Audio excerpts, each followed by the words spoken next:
While Syrian refugees are in the spotlight right now, there are millions of refugees in other countries longing for their home country.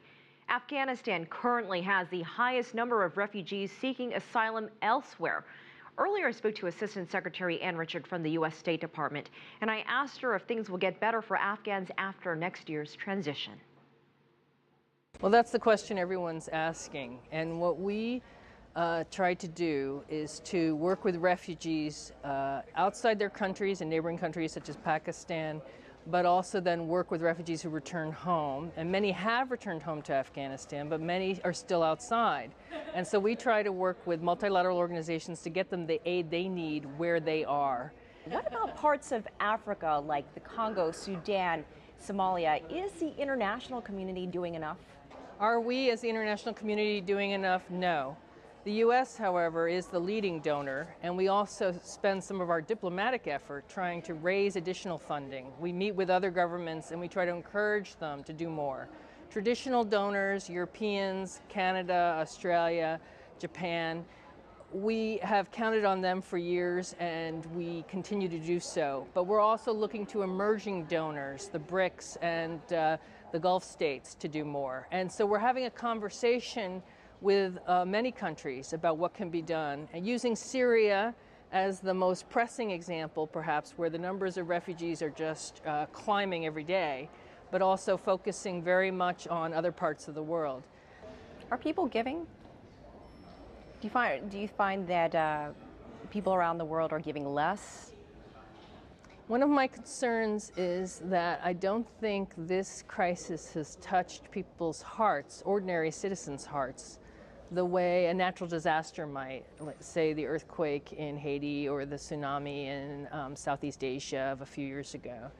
And so this is one reason that I am very much want to talk about the crisis and let people know that we are concerned with families, with hardworking mothers and fathers who want peace and care for their children, and they've just been caught on the crossfire that comes with war, and that they deserve to be protected and helped, just the way they would deserve that if they suffered from an earthquake.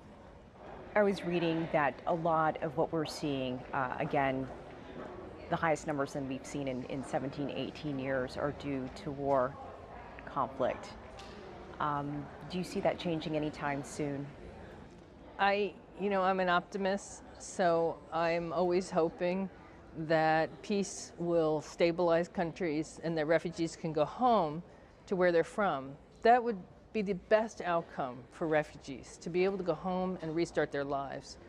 In those instances where that doesn't happen, we try to help refugees integrate in the countries into which they've fled, or for a fraction of the world's refugees, we bring them to the United States. If there really is no going home, again, we support UN High Commissioner for Refugees program to resettle refugees in new countries, and many of them come to the United States. So what can be done at this point? Is it a matter of money? It's more than money, but money is definitely a big part of it. Without money, it becomes very hard to give people what they need. The money can make the difference in terms of providing clean water, which, as we all know, is essential to healthy life for the refugees. Food, shelter, medicines. Right now, one of our concerns is stopping the spread of disease in northern Syria. Money can make sure that people get the essentials that they need. No refugee who depends on the international community for aid has a super comfortable life, but we can make sure that people survive, and sometimes we can even make sure that imperiled people not only survive, but they thrive in the places to which they've fled.